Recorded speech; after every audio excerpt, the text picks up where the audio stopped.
Audio Jungle.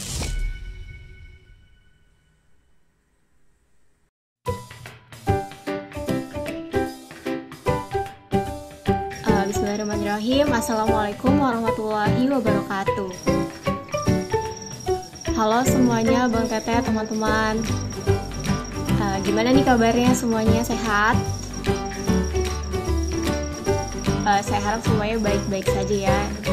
Dan yang kurang sehat semoga diberi kesehatan sehingga bisa menjalankan aktivitasnya kembali seperti semula. Oke, sebelumnya saya izin memperkenalkan diri dulu. Nama saya Lulusania. Saya adalah mahasiswa Teknik Kimia 2019. Dan saya di sini sebagai moderator di acara Himatemia Talks season 2 yang berjudul Everyone Can Get Scholarship. Oke, saya akan menjelaskan sedikit tentang Himatemia Talks ini. Jadi, Himatemia Talks ini merupakan acara yang berkelanjutan. Jadi Himatemia Talks ini enggak cuma sekali atau 2 kali. Jadi niatnya kita ada 6 tema yang akan dilangsungkan secara live seperti ini, dan itu berlangsung setiap bulannya. Jadi sekali dalam sebulan dengan tema yang berbeda-beda. Oke, untuk Himatemia Talks kali ini kita mengundang seorang narasumber. Beliau merupakan alumni Teknik Kimia 2015. Beliau juga pernah menjabat sebagai Ketua Umum Paguyuban KSE Untirta periode 2018-2019. Beliau juga merupakan pernah menjabat sebagai Kepala Departemen Human Research Development KSE Untirta periode 2017-2018. Beliau juga pernah menjabat sebagai Staf Departemen Kaderisasi Himatemia periode 2017-2018. Oke, langsung saja kita panggilkan narasumber kita, yaitu Bang Ahmad Andi Farhan, ST. Kepadanya dipersilakan. Oke, kita tunggu Bang Aan.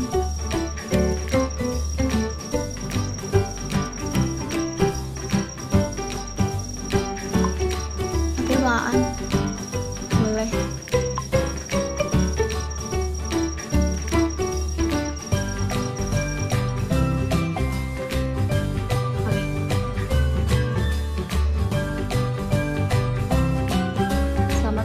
Abang-abang, teteh-teteh, teman-teman semuanya. Oke,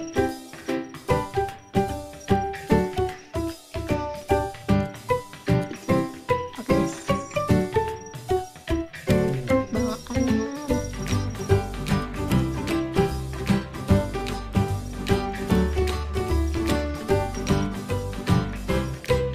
Oke, untuk abang-abang, teteh-teteh dan teman-teman yang baru bergabung, selamat datang.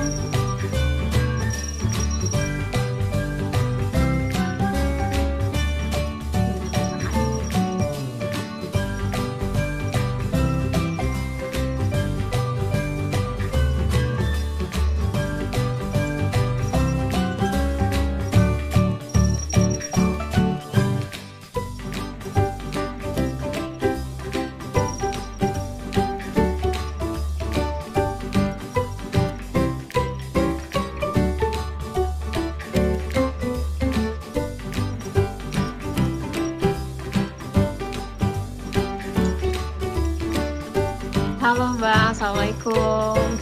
Waalaikumsalam. Gimana Ya, Bang kabarnya? Alhamdulillah baik. Alhamdulillah. Lagi sibuk apa nih Bang? Ya, kesibukan orang yang baru lulus lah. Lagi kala pandemi kayak gini lagi susah juga ya. Lagi susah ya.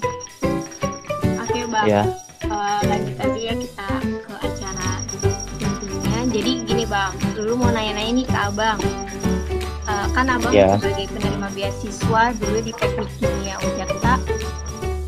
Nah, kan di Teknik Kimia ini banyak banget kan Bang beasiswanya. Nah, kira-kira beasiswa apa lagi sih yang ada di Teknik Kimia Tirta? Oke.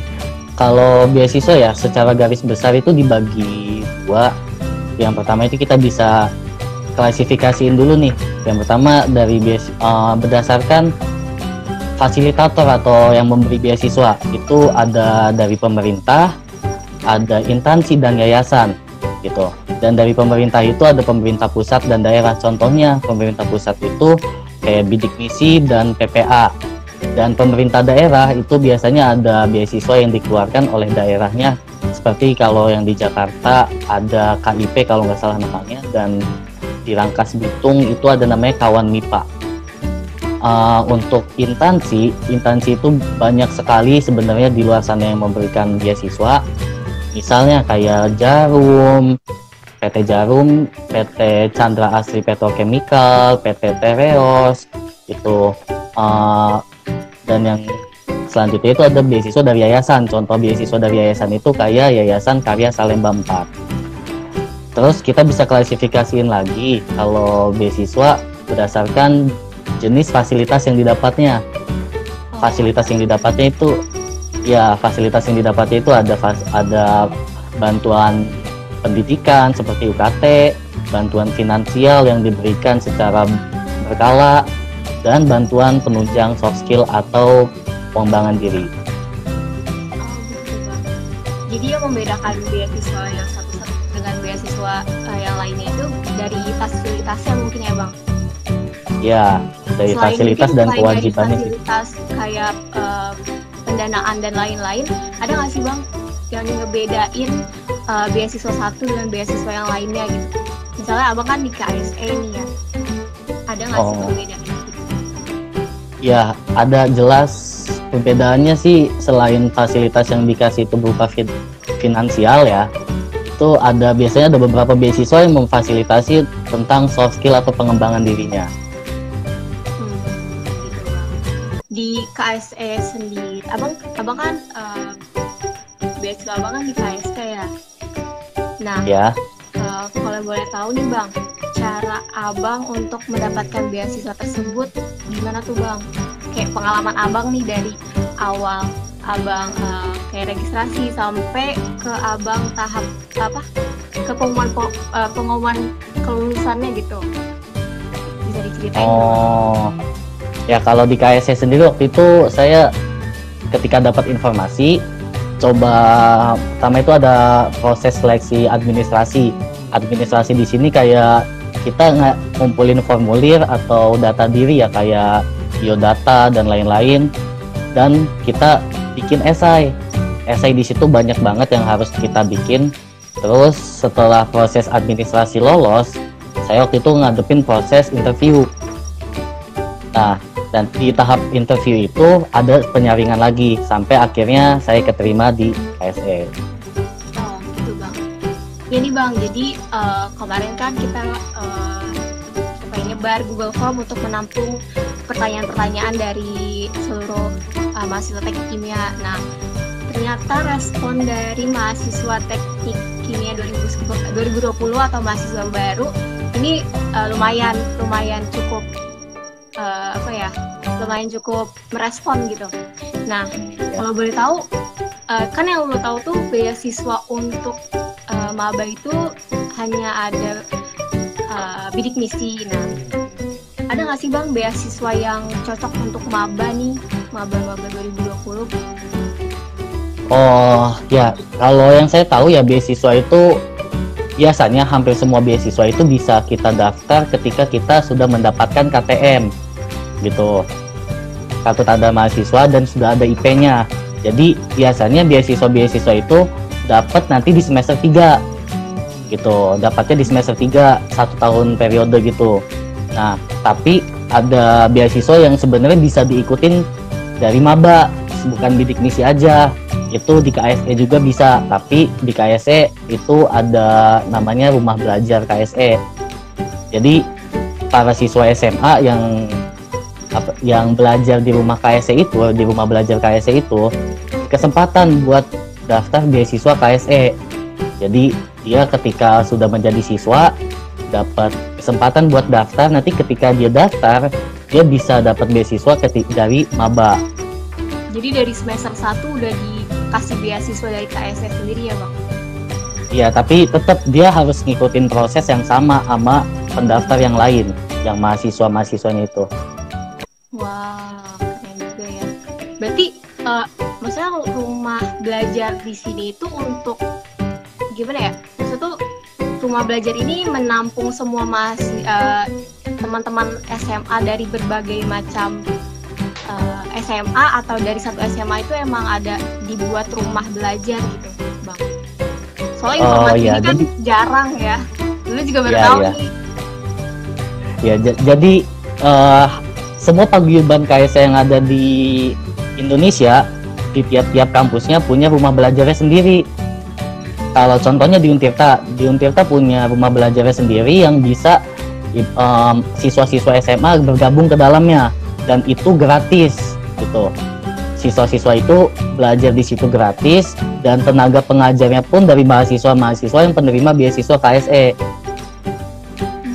gitu. Jadi ini juga se-Indonesia gitu ya rumah belajarnya. Tapi tetap ada proses seleksi lagi untuk jadi siswa rumah belajarnya.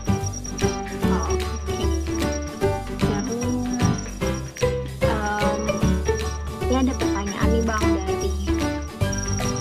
dari maba teknik maba 2020 nih, Fitria Nadila.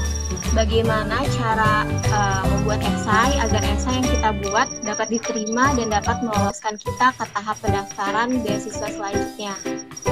Gimana tuh Bang? Oh, esai ya. Ini berdasarkan pengalaman pribadi aja ya, karena esai itu nggak ada patokannya. Namanya esai, kita nulis bebas tanpa ada aturan gitu. Paling ada tema yang harus kita sesuaikan dengan esainya.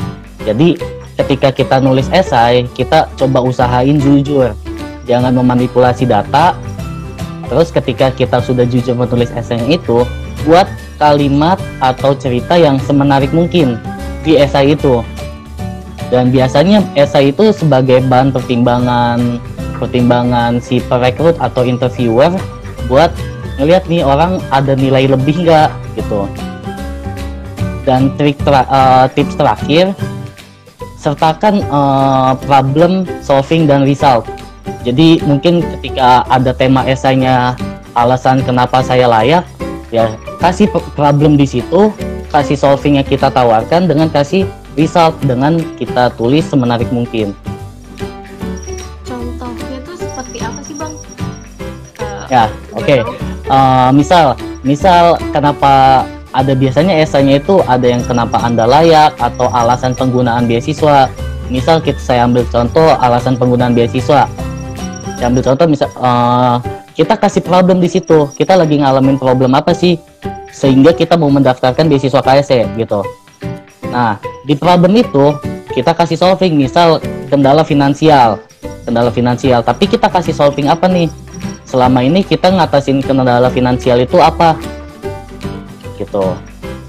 Terus setelah kita kasih solving, hasilnya kayak gimana selama ini, kendala finansial itu udah bisa teratasin atau belum. Dan yang paling terakhir, kalau nulis esai jangan sampai kesannya mengemis ya. Maaf, mungkin ini selada kasar ya, jadi kayak kesannya emang kita butuh banget nih beasiswa, tapi jangan tonjolin kekurangan kitanya banget gitu. Gitu.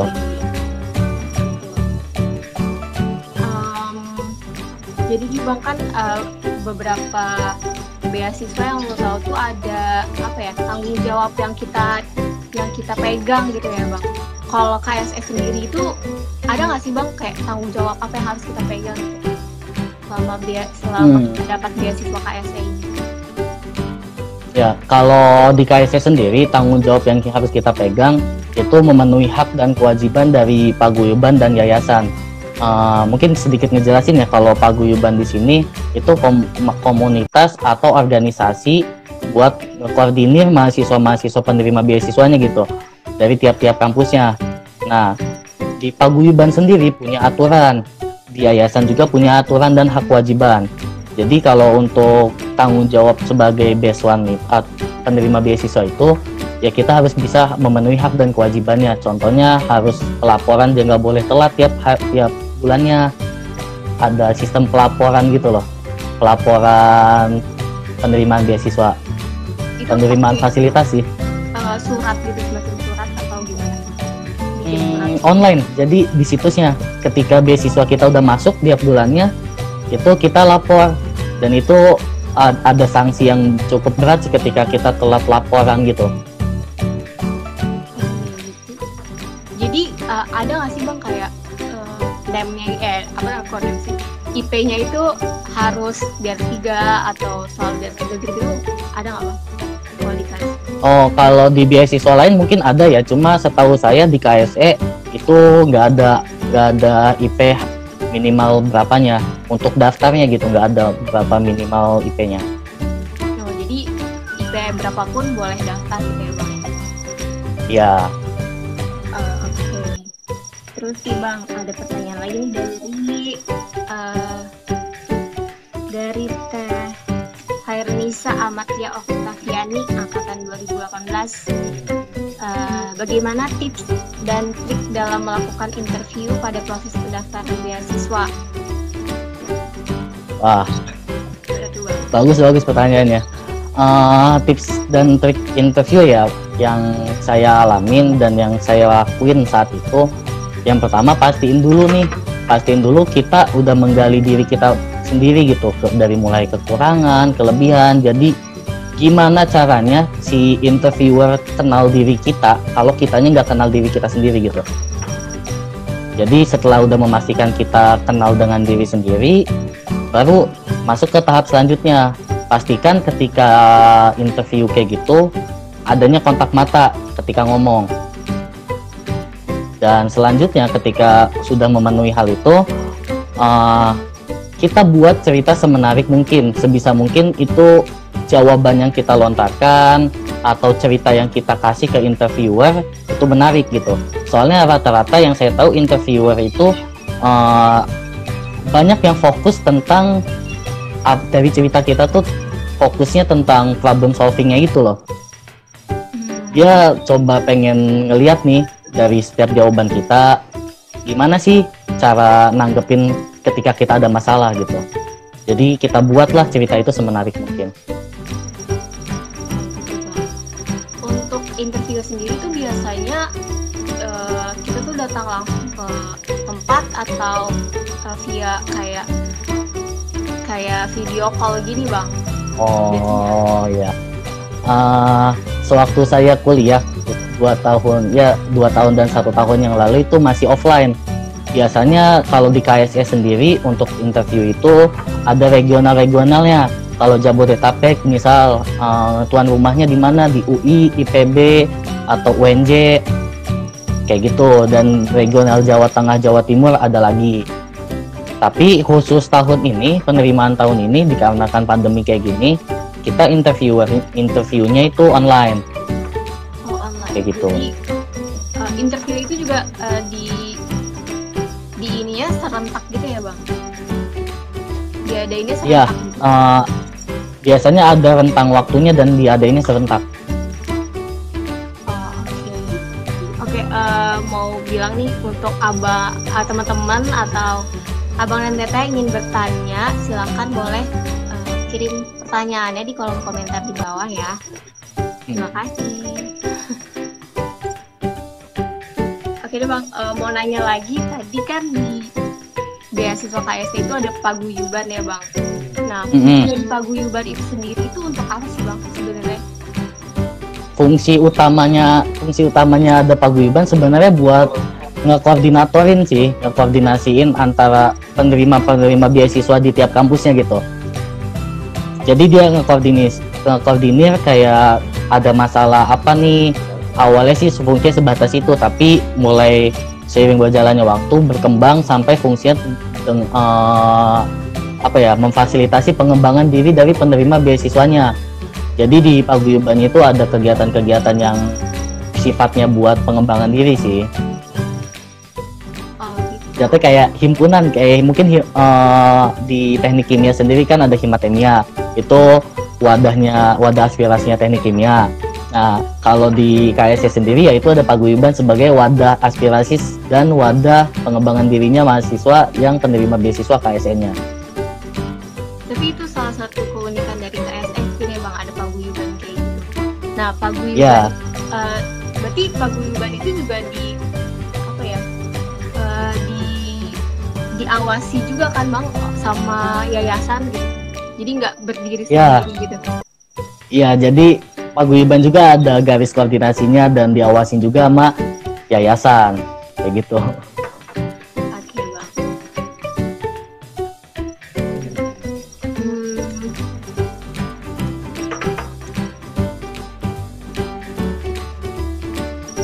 kita akan jawab pertanyaan-pertanyaan yang ada di live chat mungkin ya.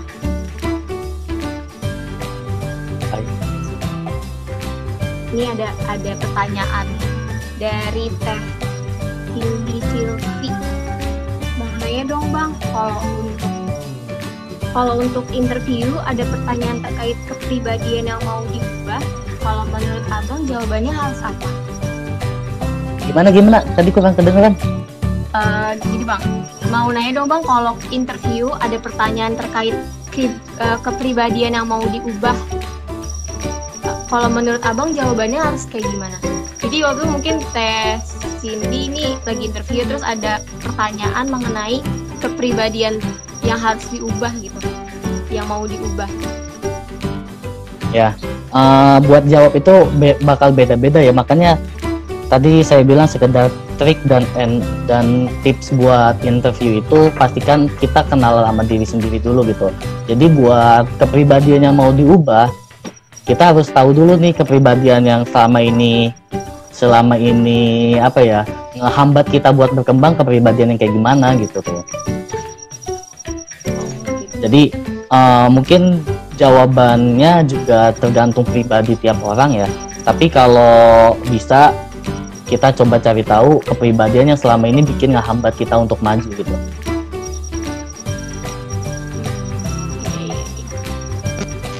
Oke Bang, mungkin ada tips and trik yang lainnya nggak sih Bang terkait beasiswa? Mungkin kayak kita tuh harus sering-sering cek-cek web gitu, ya nggak sih Bang? Oh iya, jadi sebenarnya beasiswa di Untirta ternyata banyak loh, bukan sekedar PPA, bukan sekedar yang dari kampus, tapi banyak juga yang dari luar yang bahkan kita nggak tahu gitu. Jadi coba banyakin relasi, banyakin info, karena saya pun jujur waktu pas masih kuliah ternyata banyak beasiswa yang nggak saya tahu sebelumnya, kayak Basnas, kayak KS Posko, yang kayak gitu-gitu kan infonya tertutup ya, bahkan dari kampus mungkin jarang gitu buat nge-share info itu, jarang untuk tahu.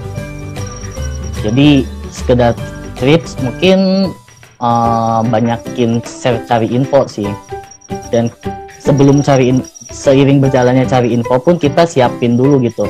Tadi yang sebelum wawancara kita harus kenal diri pribadi, kita harus tahu nih kelebihan yang kita punya gitu. Oh iya, beasiswa sih pada dasarnya kan semua butuh beasiswa ya, kalau dikatakan semua ingin mendapatkan beasiswa gitu. Jadi kalau bisa menghindari alasan kita membutuhkan karena finansial gitu. Karena masalah finansial semua juga kalau bicaranya beasiswa semua mau dong gitu tuh.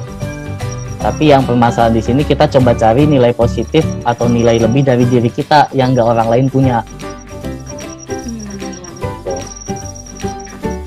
Oke Bang, berarti sebaiknya tuh kalau kita mau apply beasiswa itu di semester 3 ya Bang?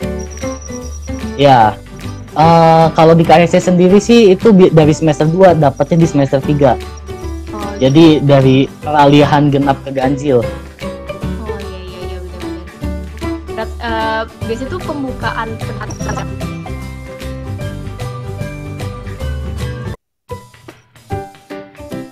Kenapa putus-putus? Maaf lo. Pembukaan beasiswa, di pembukaan pendaftaran beasiswa itu biasanya di bulan apa sih Bang? Kalau di KSE biasa Kalau di KSE yang saya tahu itu kan nanti beasiswanya kita terima dari rentang bulan Agustus, periodenya tuh sampai dari September sampai ke Agustus. 1 tahun kalender beasiswa di KSE itu biasanya dari September sampai ke tahun depannya di bulan Agustus.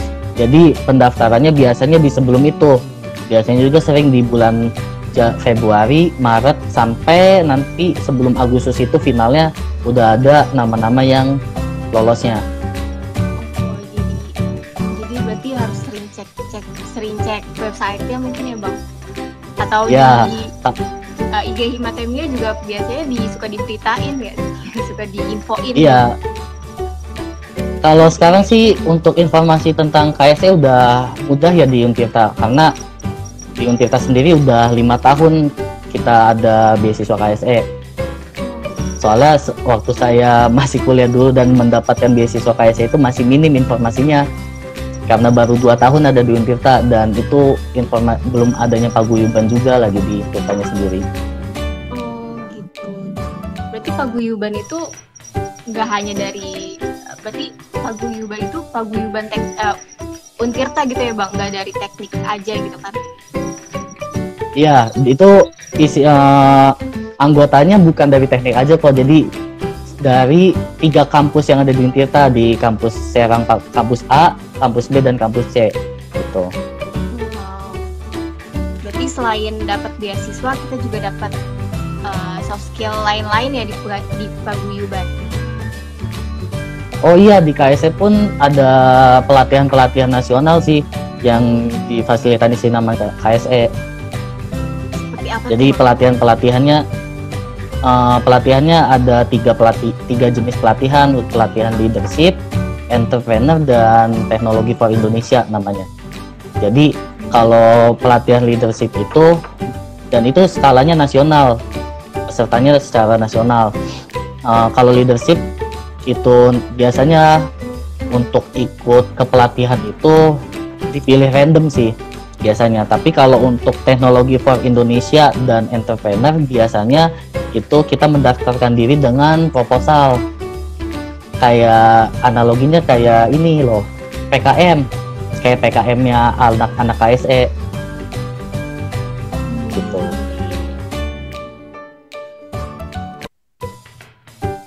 Oke nih Bang, ada pertanyaan lagi dari live chat dari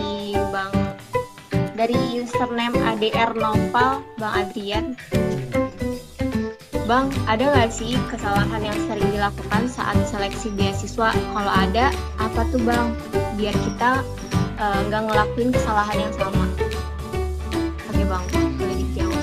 Paling di kesalahannya itu yang saya rasa ya, itu banyak terjadi pas pengumpulan berkas administrasi. Banyak yang nggak sesuai. Kalau kesalahan hal kayak gitu mungkin dari pengurus paguyuban masih bisa ngewajarin gitu, ngebalikin berkasnya, ganti yang benar gitu, yang harusnya misalkan fotokopi tapi ngasihnya yang asli, atau sebaliknya gitu loh. Tapi yang menurut saya fatal itu ketika kamu ngisi esai dan pas di interview itu bahannya dari esai itu nggak bisa jawab gitu. Itu menurut saya kesalahan yang fatal kayak gitu. Jadi pas disuruh ceritain, kita tanya-tanya, terus dia nggak bisa jawab gitu. Padahal kan itu pengalaman pribadi gitu loh. Kok nggak bisa dijawab?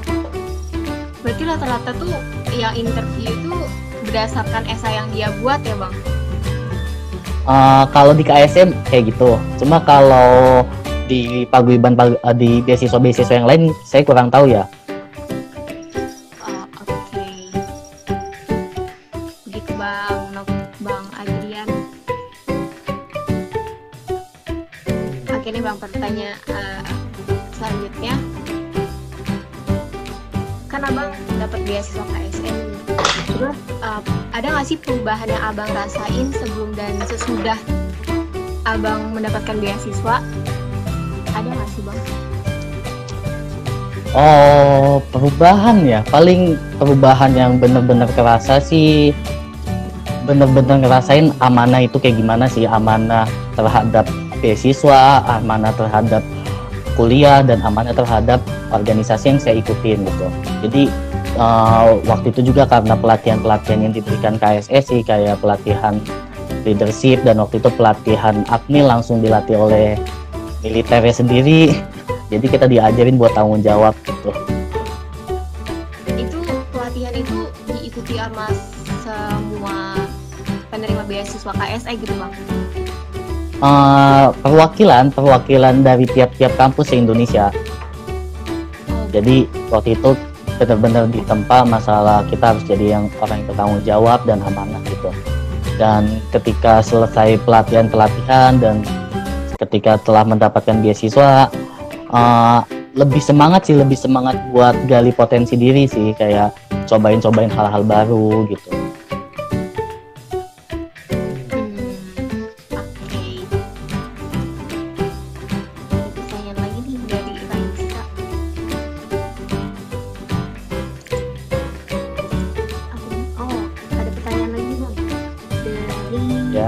Username-nya Sapta.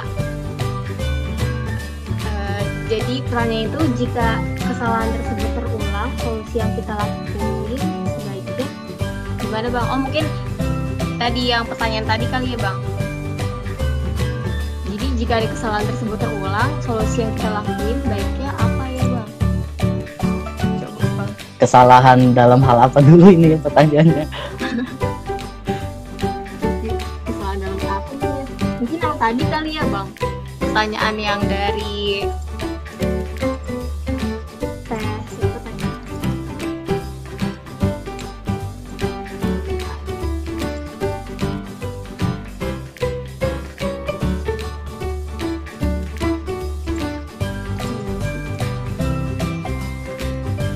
Oh, pertanyaan yang dari Bang Adrian mungkin nih bang.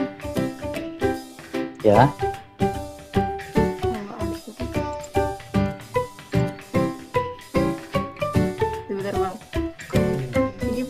kurang ini ya. Oh ini nih, kesalahan yang sering dilakukan saat seleksi beasiswa yang tadi Bang Adrian Noval bilang. Oh, ketika kita mau mendaftarkan beasiswa gitu kesalahannya ya. Jika kesalahannya terulang, apa solusi yang kita lakuin sebaiknya gimana bang? Kalau kesalahannya itu ada di diri kita sendiri pas waktu mendaftarkan beasiswa, baiknya lebih lebih sadar di awal gitu. Oh tahu nih kesalahannya, mungkin esainya kurang menarik gitu. Kita coba beasiswa yang lain, atau mungkin persiapin untuk proses tahun depannya gitu, atau periode selanjutnya, beasiswa yang sama periode selanjutnya. Soalnya di KSE pun ada banyak yang keterima nggak di tahun pertama, dia tahun kedua atau bahkan tahun ketiga dia baru keterima beasiswa itu gitu, setelah adanya proses evaluasi dari pribadi masing-masing. Oh, berarti jangan menyerah ya bang untuk mendapatkan beasiswa itu harus. Iya. Dan banyak juga kok yang gak dapat di KSE tapi dapat di beasiswa yang lain. Bahkan ada yang ketua beasiswa, bukan ketua sih, koordinator beasiswa Basnas di Untirta, angkatan yang sama sama saya 2015. Itu dia sebelumnya nggak diterima di KSE gitu, tapi dia dapat di Basnas, beasiswa Basnas. Jadi mungkin ketika kita udah usaha maksimal di beasiswa tersebut dan nggak dapat, ya mungkin rezekinya bukan di situ, tapi ada di beasiswa yang lain. Iya betul. Oke, pertanyaan lagi nih dilanjut.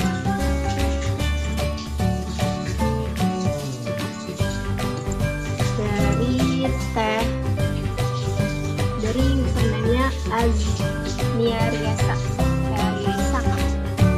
Menanya dong berkaitan dengan tema sekarang, yaitu semua orang bisa mendapatkan beasiswa. Sebenarnya kiat-kiat apa yang harus dilakuin biar semua orang tuh bisa berpikiran pasti dapat beasiswa? Kiat-kiat ya, jadi sebenarnya juga kayak saya setuju semua orang bisa mendapatkan beasiswa. Yang harus dilakuin pertama kali, kita kenalin dulu diri kita sendiri. Soalnya ini sering banget, bahkan di beberapa beasiswa pun ada yang prosesnya interview, bahkan FGD itu kita benar-benar harus kenal dulu nih kelebihannya kita punya apa sih. Misal kelebihannya prestasi, oh oke, kalau kelebihannya prestasi, cari informasi beasiswa yang mengedepankan prestasi kayak mungkin PPA atau beasiswa-beasiswa yang ada syarat minimal IP gitu.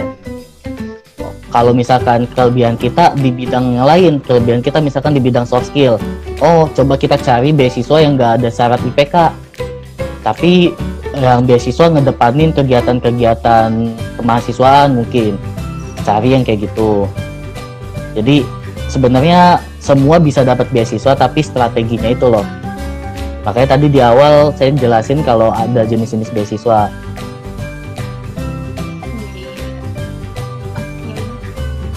Pertanyaan selanjutnya nih dari username Asri Azizah. Bang, izin bertanya, apakah ada kriteria khusus atau sifat atau kemampuan yang biasanya paling diinginkan para pemberi beasiswa atau yayasan? Kriteria khusus ya. Sebenarnya kalau kriteria bahkan di KSE pun banyak kriteria yang yang jadiin standar. Banyak banget, dari mulai IP walaupun bukan jadi suatu syaratnya mutlak ya, misalkan nggak ada standar IP harus berapa, tapi itu jadi pertimbangan juga. Terus background atau kegiatan gitu, kesibukan kegiatan kita sebelumnya itu jadi patokan juga. Atau ada nilai lebih di sini, dia pernah atau punya suatu kegiatan sosial atau yayasan sosial pribadi, itu bahkan jadi nilai positif ya buat si para penerima, para penyedia beasiswa. Jadi buat kayak gitu kita harus cari tahu dulu nih beasiswa apa aja, dan di beasiswa itu fasilitasnya apa, hak dan kewajibannya di beasiswa itu apa aja yang harus dipenuhi.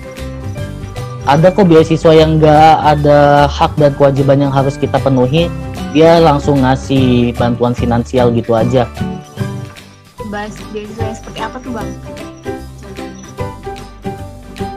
Setahu saya waktu saya kuliah itu namanya beasiswa KS Posko. Nggak tahu ya kalau sekarang itu sistemnya kayak gimana, tapi waktu pas saya kuliah KS Posko itu langsung memberikan bantuan finansial, bahkan itu besar banget saat itu aja, $1.000 sekali turun. Wow. Tapi yang ada saya tahu ya tahap seleksinya juga gitu kan ya Bang? Beasiswa. Nah, baca-baca ya Posko itu kayak beasiswa kayak internasional gitu bukan sih Bang?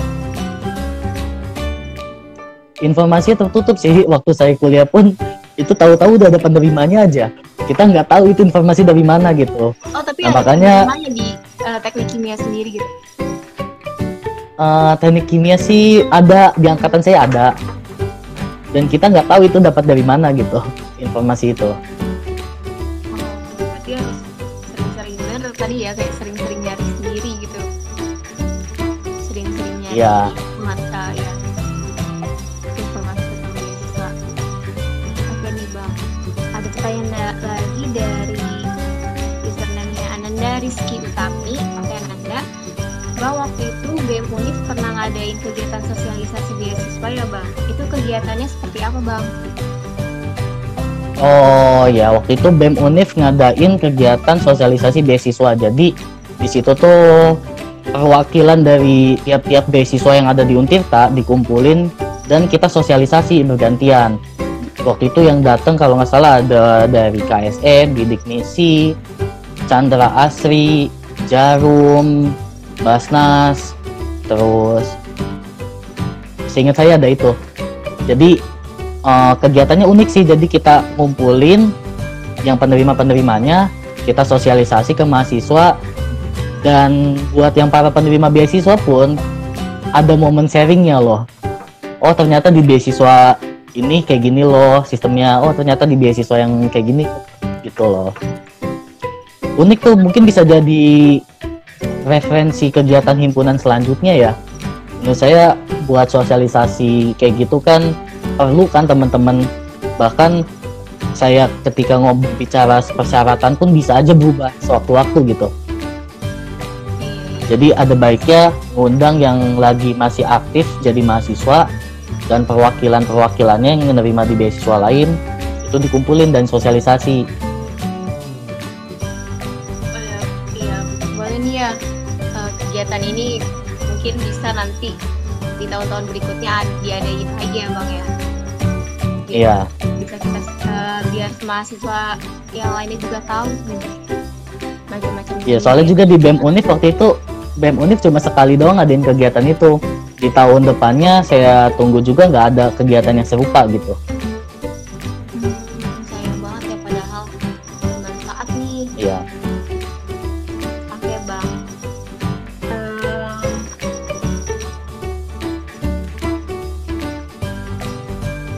Ada pertanyaan nih Bang dari Google Form dari Bang Ferananda Kusuma Arianto angkatan 2014. Pertanyaannya itu mahasiswa seperti apa yang pantas untuk mendapatkan beasiswa dan bagaimana seharusnya sikap seorang yang dapat beasiswa? Pertanyaan Bang Ferananda ya, angkatan 14 ya? Iya Bang. Emang kalau nanya selalu luar biasa nih orang. Mahasiswa yang pantas ya, yang pantas mendapatkan beasiswa menurut saya, mahasiswa yang pantas di sini mahasiswa yang jujur. Karena beasiswa apapun itu memerlukan kejujuran. Jadi menurut saya juga nggak pantas lah seorang mahasiswa memanipulasi datanya untuk mendapatkan beasiswa. Yang kedua, mahasiswa yang memiliki nilai lebih. Yang selalu saya bilang di sini, nilai lebih itu bisa beragam-ragam gitu.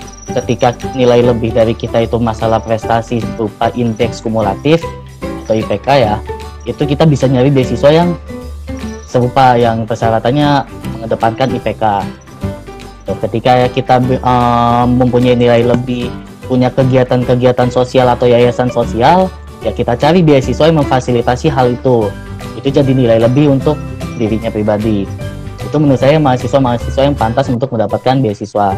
Dan sikap seorang mahasiswa, pertanyaan kayak gimana sikap seorang mahasiswa ketika mendapatkan beasiswa ya? Iya, begitu Bang. Ya, sikap seorang mahasiswa selayaknya itu amanah ya. Jadi ketika kita mendapatkan beasiswa biasanya ada tuntutan, dan itu kita harus amanah menjalani tuntutan serta kewajiban itu gitu, hak dan kewajibannya sih. Jadi mungkin hak kewajibannya di beasiswa yang A lebih berat dibanding yang B, tapi ya tetap kita harus coba benar-benar menyelesaikan amanah itu hingga akhir. Dan amanah juga bukan terhadap beasiswanya aja ya, amanah terhadap kuliah dan amanah terhadap organisasi yang dia ikutin. Karena ketika dia amanah terhadap beasiswanya tapi kuliahnya terbengkalai nih, biasanya penyedia beasiswa pun bakal ragu untuk melanjutkan orang ini gitu. Dan yang terakhir, untuk sikap seorang mahasiswa yang mendapatkan beasiswa, menurut saya benar-benar memegang nilai-nilai yang ada di beasiswa tersebut gitu. Buat nilai-nilai beasiswa tuh beda-beda kan tiap beasiswa. Mungkin kalau di KSE nilai-nilai yang selalu dipegang itu tentang nasionalisme. Ya kita coba menebar nilai-nilai nasionalisme itu.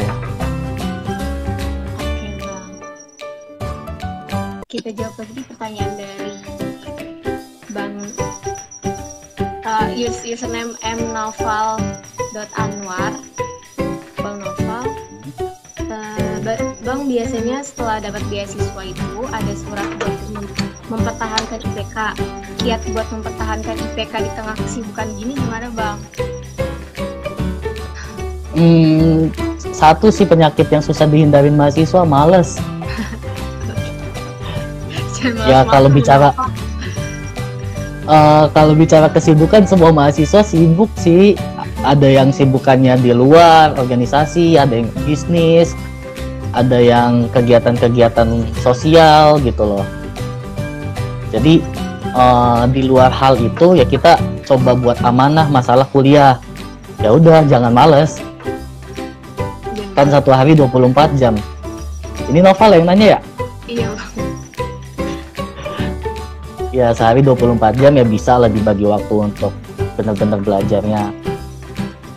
Iya, berarti kita harus membagi waktunya tuh Bang. Novel harus bisa bagi waktu Bang. Oke.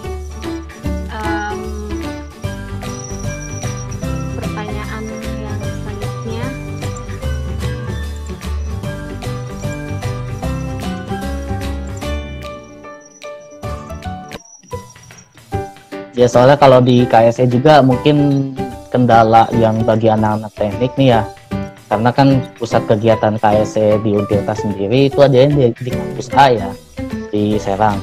Jadi mungkin banyak effort, harus lebih besar effortnya gitu, harus sering mobilisasi antara Cilegon Serang gitu loh. Ya siap terima gitu ketika kita tahu, oh ini pusatnya di kampus Serang nih pusat kegiatannya, ya mau gak mau ketika kita keterima harus legowo gitu dan harus siap untuk mobilitas yang tinggi antara Serang Cilegon.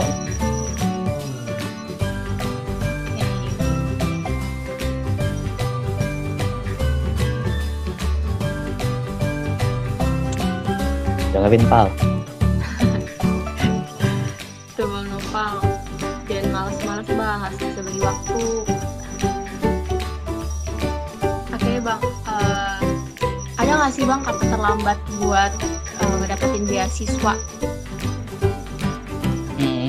Kalau kata terlambat bagi saya nggak ada, kecuali kalau mahasiswa tersebut berada di semester 8, karena biasanya banyak beasiswa yang mungkin makin kesini beasiswa itu hanya stop di semester 8 gitu. Gak tahu ya kalau mungkin ada beasiswa yang lain memfasilitasi mahasiswa tersebut untuk semester 8 dan seterusnya gitu. Tapi selagi kamu masih semester 2 sampai semester 6 itu masih bisa banyak peluang nih lah buat mendaftarkan diri ke beasiswa gitu.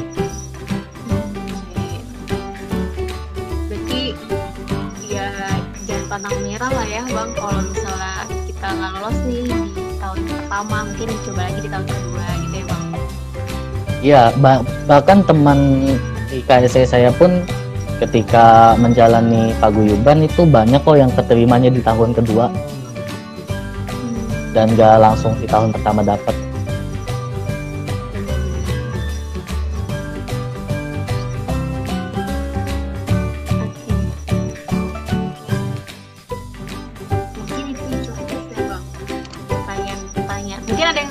Tanya lagi teman-teman, Abang dan Teteh, silakan komen di live chat di bawah. Tapi ya buat sekadar informasi ya, untuk pembukaan beasiswa KSE sebenarnya udah memasuki tahap interview. Jadi kalau buat kamu yang belum mendaftarkan di beasiswa KSE mungkin bisa disiapkan untuk tahun depan gitu. Karena di beasiswa KSE sendiri pun kita udah masuk ke tahap interview, tinggal penyeleksian tahap akhir ini gitu. Oke, ada yang bertanya lagi nih Bang di kolom komentar. Dari Bang Adian, Bang kalau beasiswa dari pabrik itu biasanya penerimaannya kalau sudah lulus itu pasti bakal kerja di perusahaan tersebut nggak sih? Yang saya tahu sih belum ada MOU masalah kerja di situ ya.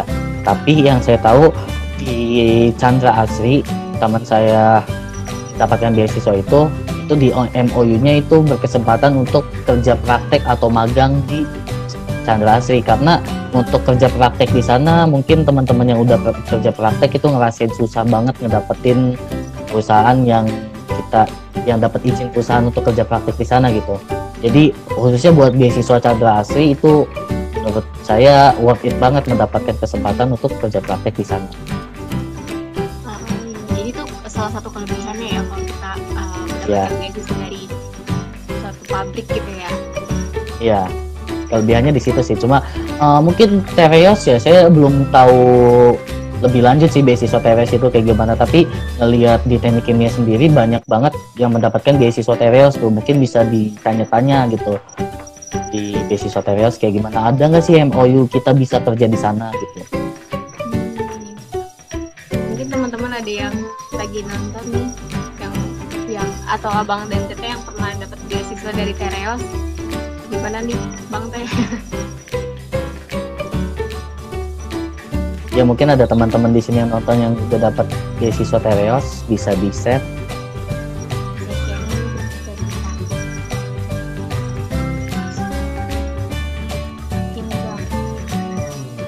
Oke Bang, mungkin nggak ada, mungkin itu pertanyaan terakhir ya Bang. Kita udah berada di penghujung acara nih. Tadi kan kita udah membahas banyak hal ya Bang tentang macam-macam beasiswa, manfaat beasiswa, dan tips and trik untuk mendapatkan beasiswa nih Bang. Sebelum ditutup, mungkin dari Abang ada pesan dan kesan untuk acara ini untuk semua teman-teman Abang Teteh yang lagi nonton di sini, mungkin silakan Bang. Ya, kalau kesan dulu ya, mungkin ngobrol kayak gini langsung kesannya jadi kangen dengan teman.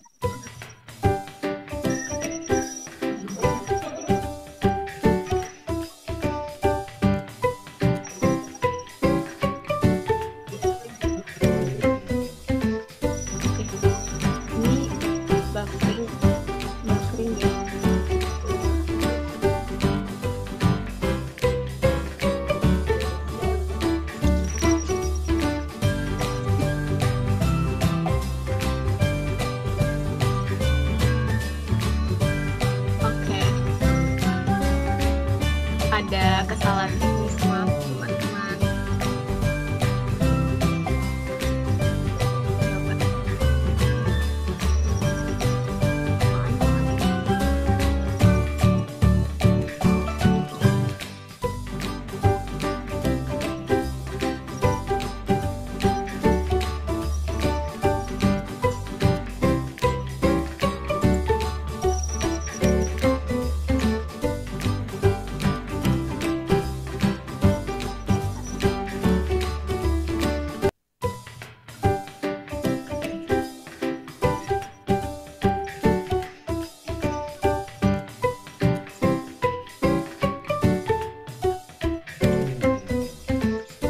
Oke, mohon maaf teman-teman, kayaknya ada kesalahan. Oke, kita langsung tutup aja. Terima kasih untuk Bang Aan yang telah memberikan informasinya kepada kita semua, memberi pengalamannya juga tentang beasiswa.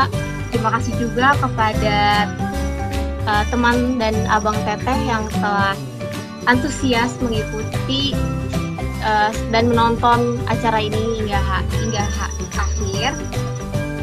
Terima kasih juga kepada panitia Himatemia Talks yang telah merangkai acara ini sehingga acara ini dapat berjalan dengan lancar. Saya Lulusania di sini selaku moderator dan mewakili semua teman-teman panitia Himatemia Talks. Memohon maaf apabila ada kesalahan dalam penyebutan kata. Sampai jumpa di Himatemia Talk selanjutnya. Wabillahi taufiq wal hidayah. Wassalamualaikum warahmatullahi wabarakatuh.